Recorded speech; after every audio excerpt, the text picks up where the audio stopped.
Welcome, my friends. And let me tell you a heartwarming story of redemption, love, and the unbreakable bonds of family. Enjoy the story. Irving Simmons was a man who knew what he wanted. As the owner of Noto, the most sought-after restaurant in the city, he had built a culinary empire based on his passion for unique experiences and his love of folklore. His innovative dishes and surprising touches had earned him a reputation as a mastermind in the kitchen, and reservations at Noto were booked solid for months in advance. But despite his success, Irving was always looking for ways to take his restaurant to the next level. He spent long hours in his office, poring over ancient cookbooks and obscure tales, searching for inspiration. It was during one of these late-night sessions that he received a call from his old friend, Victor Peterson. "Irving, you won't believe what I just heard at your restaurant," Victor said, his voice crackling with excitement. "There's this young girl, couldn't be more than 16, and she's singing like nothing I've ever heard before. You've got to come down and check it out." Irving leaned back in his chair, intrigued. "A young singer, huh? What's so special about her?" "Trust me, Irving, you have to hear it to believe it. It's like nothing I've ever heard before. And I've been to my fair share of concerts. Just come down and see for yourself." Irving glanced at his watch. It was late, but his curiosity was piqued. "All right, Victor. I'll be there in 20 minutes. Irving Simons was a man who knew what he wanted. As the owner of Noto, the most sought-after restaurant in the city, he had built a culinary empire based on his passion for unique experiences and his love of folklore. His innovative dishes and surprising touches had earned him a reputation as a mastermind in the kitchen, and reservations at Noto were booked solid for months in advance. But despite his success, Irving was always looking for ways to take his restaurant to the next level. He spent long hours in his office, poring over ancient cookbooks and obscure tales, searching for inspiration. It was during one of these late-night sessions that he received a call from his old friend, Victor Peterson. "Irving, you won't believe what I just heard at your restaurant," Victor said, his voice crackling with excitement. "There's this young girl, couldn't be more than 16, and she's singing like nothing I've ever heard before. You've got to come down and check it out." Irving leaned back in his chair, intrigued. "A young singer, huh? What's so special about her?" "Trust me, Irving, you have to hear it to believe it. It's like nothing I've ever heard before, and I've been to my fair share of concerts. Just come down and see for yourself." Irving glanced at his watch. It was late, but his curiosity was piqued. "All right, Victor. I'll be there in 20 minutes. Chapter 2. An Unexpected Guest. Tanya and Samuel were used to dealing with all sorts of situations at Noto. As the restaurant's administrators, they had seen everything from drunken brawls to marriage proposals gone wrong. But when they spotted a young girl singing near the entrance, they knew they had a dilemma on their hands. "What should we do?" Samuel asked, watching as the girl's haunting melody filled the air. "We can't just leave her out there in the rain." Tanya bit her lip, considering their options. "Irving wouldn't be happy if we let some random girl into the restaurant," she said. "But we can't just ignore her either. She looks like she's been through a lot." As if on cue, the skies opened up, and a torrential downpour began to soak the streets. The girl's singing faltered, and she huddled against the wall, shivering in her thin coat. "That's it," Tanya said, making up her mind. "We're bringing her inside. Irving will just have to deal with it." She pushed open the door and called out to the girl. "Hey, sweetie, why don't you come inside and warm up? We've got some dry clothes and a hot meal waiting for you." The girl hesitated, her eyes wide with fear. But as another gust of wind whipped through the streets, she nodded and hurried inside. Valerie couldn't believe her luck. Just a few hours ago, she had been wandering the streets, desperate for a place to stay. Now, she was sitting in the back room of the most famous restaurant in the city, wearing a warm, dry sweater and sipping a mug of hot cocoa. "You have a beautiful voice," Tanya said, sitting down next to her. "Have you ever thought about singing professionally?" Valerie shook her head. "No, I just sing for fun. My grandmother taught me all the songs I know. She used to say that music was the only thing that could lift the soul." Tanya smiled. "Your grandmother sounds like a wise woman. You know, we have a stage here at Noto. Would you be interested in singing for our guests tonight? You can keep any tips you make. Valerie's eyes widened. Really? You'd let me sing here? In Valerie's mind, she was already planning to use the tip she received to buy medicine for her seriously sick mother. Tanya nodded.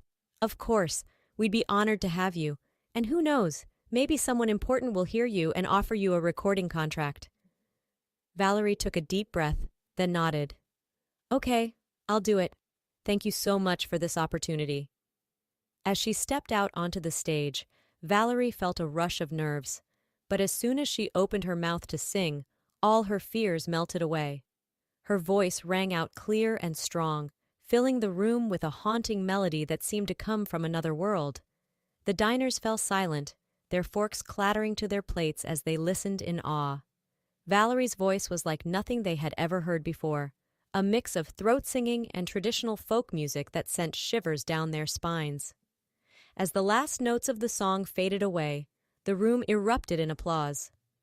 Diners rushed forward to stuff bills into the tip jar, their faces alight with wonder. And that's when Irving walked in. Irving couldn't believe his ears. The voice that filled his restaurant was one he had heard before, in a time and place that seemed like a lifetime ago. He closed his eyes, and suddenly he was back in that remote Appalachian village, lying in a small cabin with a broken leg. The girl who had rescued him, Helen, had sat by his bedside day and night, singing the same haunting melody that now echoed through Noto. Irving had been enchanted by Helen's voice, by her kind heart and gentle spirit. He had promised her that he would come back for her one day, that he would take her away from the poverty and hardship of her life. But he had never returned. The demands of his growing restaurant empire had consumed him, and he had pushed thoughts of Helen to the back of his mind. Now, as he listened to the young girl on stage, he knew that he had to make things right. He pushed his way through the crowd, his heart pounding in his chest.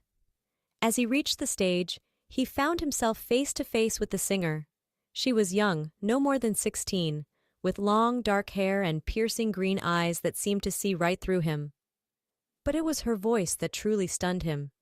It was the same voice he had heard all those years ago, the same voice that had haunted his dreams. "What's your name?" he asked, his voice hoarse with emotion. "Valerie," the girl replied, her eyes wide with curiosity. "Valerie Peterson." Irving's breath caught in his throat. Peterson, the same last name as Helen. "Valerie," he said, his heart racing. "I know this might sound strange, but I think I might know your mother. Her name is Helen, isn't it?" Valerie's eyes widened in shock. "Yes, that's my mom's name, but how did you know that?" Irving took a deep breath, then told her the story of his past, of the girl who had rescued him and stolen his heart. As he spoke, he watched Valerie's face, looking for any sign of recognition or understanding. And then, as he finished his tale, he saw it. A flicker of something in her eyes, a glimmer of the same fierce determination that he had seen in Helen all those years ago. "I think you might be my father," Valerie said, her voice barely above a whisper. "My mom always said that my dad was a man she had rescued in the mountains, a man who had promised to come back for her but never did." Irving felt as if the world had stopped spinning. He had a daughter, a beautiful, talented daughter, with the voice of an angel. But as he looked closer, he saw the pain and hardship etched into Valerie's face. He saw the threadbare clothes, the hollow cheeks, the dark circles under her eyes. "Valerie," he said, his voice breaking, "I'm so sorry. I should have come back for your mother, for you. I should have been there for you all these years." Valerie shook her head, tears streaming down her face. "It's okay," she said. "You're here now. That's all that matters." Irving wasted no time in making things right. He immediately arranged for Helen to be transferred to the city's best private clinic, with all expenses paid. He set Valerie up in a luxurious suite at the Ritz-Carlton with a wardrobe befitting a princess. But most importantly, he was there for them. He spent every moment he could by Helen's bedside, holding her hand and whispering words of love and apology. He took Valerie on shopping sprees and to the finest restaurants, determined to make up for all the years he had missed. And slowly but surely, Helen began to recover. The color returned to her cheeks, and her eyes sparkled with renewed life. Valerie blossomed under Irving's love and attention, her voice growing stronger and more beautiful with each passing day. As they sat together in Helen's hospital room one evening, Irving took both of their hands in his. "I know I can never make up for the past," he said, his voice thick with emotion. "But I promise you, from this day forward, I will be here for you both. You are my family, and I will love and protect you until the day I die." Helen smiled, tears glistening in her eyes. "We forgive you, Irving," she said softly. "We know that you never meant to hurt us, and we're just so grateful to have you back in our lives." Valerie nodded, her face alight with happiness. "I always dreamed of having a dad," she said, "and now I have the best one in the world." Irving felt his heart swell with love and pride. He had spent so many years chasing success, building an empire that now seemed meaningless in comparison to the true riches he had found. But as he looked at the two beautiful women beside him, he knew that he had finally found his true purpose in life. He had found his family, and he would cherish them forever. 1 year later, Nato was abuzz with excitement. The restaurant was hosting a special event, a concert featuring the rising star of the music world, Valerie Peterson. As Irving watched from the wings, his heart swelled with pride. Valerie was radiant on stage, her voice soaring to new heights with every song. The audience was enraptured, their faces alight with joy and wonder. And beside him, holding his hand, was Helen. She had made a full recovery, and was now the picture of health and happiness. Together, they had built a new life, one filled with love, laughter, and endless possibilities. As the final notes of Valerie's song faded away, the audience leapt to their feet in a standing ovation. Irving and Helen rushed on stage, enveloping their daughter in a fierce hug. "We're so proud of you, sweetheart," Helen whispered, tears streaming down her face. "You're a true star in every sense of the word." Valerie beamed, her eyes shining with joy.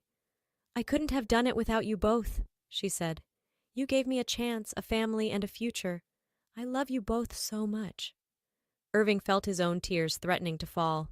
He had spent so many years searching for meaning, for purpose, never realizing that the answer had been waiting for him all along. And now, as he stood on stage with his family, he knew that he had finally found it. He had found love, redemption, and a new chapter in his life that was just beginning.